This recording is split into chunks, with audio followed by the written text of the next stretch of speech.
Bonjour et bienvenue sur la matinale. Dans cet exercice, on va prendre ce triangle, on connaît quelques angles, quelques longueurs, et notre but c'est de connaître tous les angles et toutes les longueurs. Alors peut-être que les angles c'est plus simple pour commencer, parce qu'on sait que la somme des angles dans un triangle c'est 180 degrés. Donc forcément on va avoir que 45 plus 60 plus petit c doit être égal à 180. 45 et 60 ça fait 105, donc on a 105 plus petit c égale 180. Et donc pour avoir c tout seul, on va mettre le 105 de l'autre côté, il devient moins 105. 180 moins 105, ça fait 75. Donc on vient de trouver que c valait 75 degrés. Ensuite, quand on est dans un triangle qui n'est pas rectangle, pour calculer des angles ou des longueurs, on a plusieurs solutions. On en a deux généralement. On a ce qu'on appelle la règle des sinus. La règle des sinus nous dit que le sinus d'un angle, donc par exemple 60, divisé par le côté qui est en face, donc B, est égal au sinus d'un autre angle, donc par exemple 75, divisé par le côté qui est en face, donc C, est égal au dernier, donc sinus 45, divisé par le côté qui est en face, racine de 2 sur racine de 3.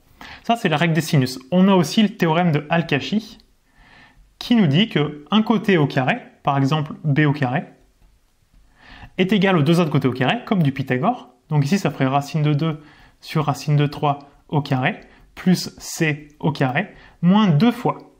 2 fois les deux côtés qu'on a mis tout seul. Enfin, qu'on n'a pas mis tout seul, on a le b, donc les deux autres côtés. Donc là, on aura racine de 2 sur racine de 3, et le c. Et tout ça, on va le multiplier par le cosinus de l'angle qui est en face de celui qu'on a mis tout seul. On a mis le b tout seul, celui qui est en face, c'est 60. Donc cos 60. Là, on a le théorème d'Al-Kashi.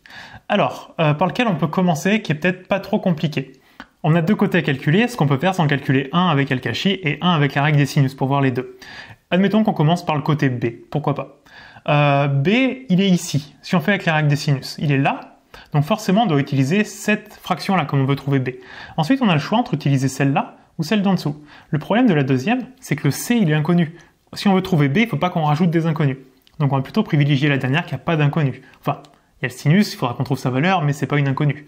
Donc là, on aura sinus 60 sur B égale à sin 45 sur racine de 2 sur racine de 3. Alors, sinus 45, peut-être que c'est plus simple de repasser par les radians, ce que vous avez vu normalement en trigo. 45, c'est la moitié de 90. 90, c'est pi sur 2. La moitié de pi sur 2, c'est pi sur 4.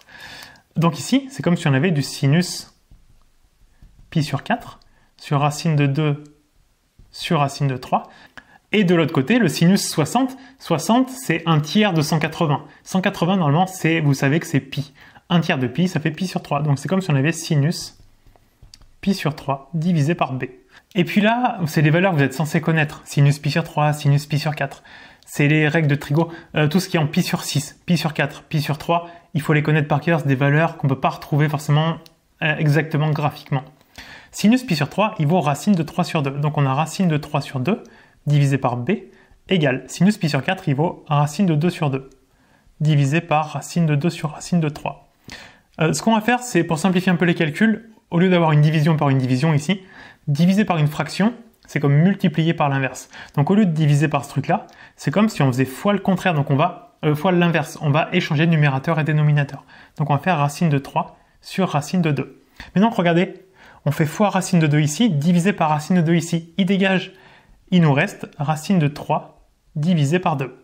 Donc, si on résume, on a racine de 3 sur 2 divisé par b égale racine de 3 divisé par 2. Nous, on veut trouver b, donc il faut le remonter. Donc pour le remonter, pour l'instant, il est en divisé, il faut qu'on fasse fois b. Si on fait fois b, il dégage d'ici, il apparaît de l'autre côté. Et maintenant, pour l'avoir tout seul, il faut qu'on enlève ce truc-là. Ce truc-là, il est multiplié avec b. Pour l'enlever, il faut diviser par ce truc-là. Si on divise par ça, à gauche, on va avoir racine de 3 sur 2 divisé par la même chose. Un truc divisé par lui-même, ça vaut 1. Donc b égale 1. On peut le mettre ici. Maintenant, on va essayer de trouver le côté c. Alors, on va essayer de le faire avec Al-Kashi cette fois. On veut trouver c. Alors, ce qu'on peut faire, c'est soit on met le c tout seul et on prend du cosinus 75, qui est pas top, parce que 75, c'est ni pi sur 6, ni pi sur 4, ni pi sur 3. Donc c'est pas forcément ce qu'on veut, je crois que c'est du 5 pi sur 12. Mais à la rigueur, peu importe. C'est pas une valeur qui est connue, donc il faudrait se débrouiller pour transformer le 5 pi sur 12 avec du pi sur 3, pi sur 4 ou pi sur 6. Ça fera un peu de travail supplémentaire. Ou alors, on fait Al-Kashi sur un autre côté, c'est pas grave, parce que dans la formule, tous les côtés apparaissent. Comme on connaît tout le monde maintenant, ce sera facile de mettre C tout seul. On peut très bien reprendre la formule qu'on avait mis tout à l'heure ici. Le cos, c'est un cos 60. Cos 60, c'est une valeur qu'on connaît, donc on pourra s'en sortir. Et puis le C, regardez, il est ici et ici, donc il apparaît très bien. Le truc, c'est qu'on connaît B maintenant, donc on peut le faire. B au carré, B vaut 1, donc ça fait 1, égale racine de 2 sur racine de 3 au carré. Une fraction a une certaine puissance, la puissance, elle va en haut et en bas. Racine de 2 au carré, ça vaut 2.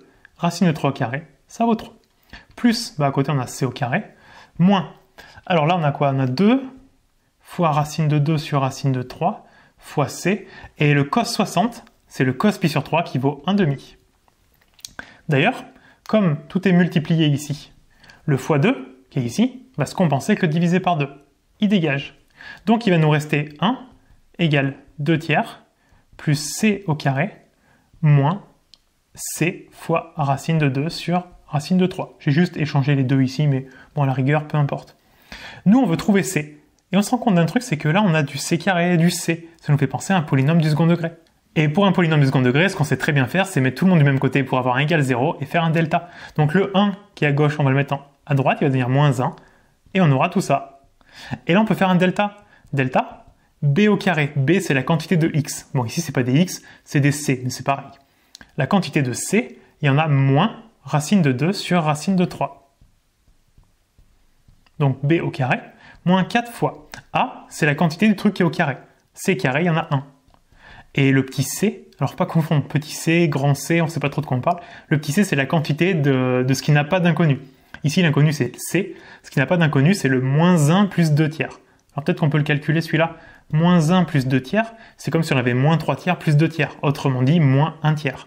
Donc là, on va avoir fois moins 1 sur 3. Alors, notre fraction au carré. On a vu tout à l'heure qu'une fraction a une certaine puissance, la puissance, elle va en haut et en bas. Moins racine de 2 au carré, le moins, il va disparaître avec le carré. Racine de 2 au carré, ça vaut 2. Racine de 3 au carré, ça vaut 3. Ici, on a moins et moins, donc ça fait plus, moins fois moins.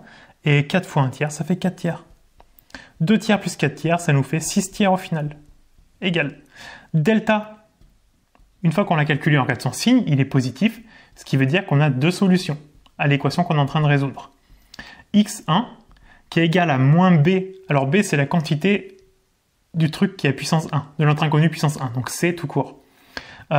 Il valait moins racine de 2 sur racine de 3, donc moins b, ça fait plus racine de 2 sur racine de 3. Moins racine de delta, donc racine de 6 tiers, divisé par 2 fois a. A, c'est la quantité de trucs qui est au carré, il y en a 1. Donc 2 fois 1, ça fait 2. On regardera la calculette ensuite combien ça vaut. Et x2, c'est la même, sauf qu'au lieu de mettre un moins, on met un plus devant la racine. Donc ça nous fait racine de 2 sur racine de 3, plus racine de 6 tiers, divisé par 2. Et on va à nouveau voir la calculette, combien ça nous donne.